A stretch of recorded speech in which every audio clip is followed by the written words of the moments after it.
Well, I was working on my farm about 1982, pulling up some corn and a little carrot too.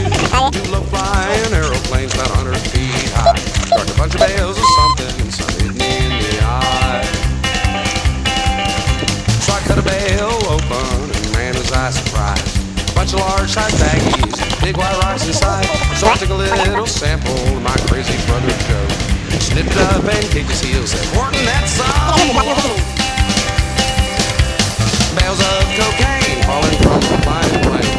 I don't know who done dropped them, but I think I'm just the same. Bales of cocaine falling like the pouring rain. Life changed completely by the low-flying plane.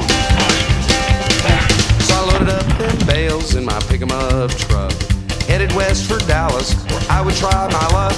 I didn't have a notion if I could sell them there. 30 minutes later, I was a millionaire.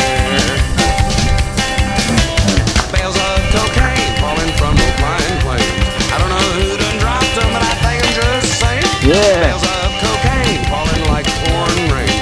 My life changed completely by the low-flying planes. Oh, let's fly, Jimbo.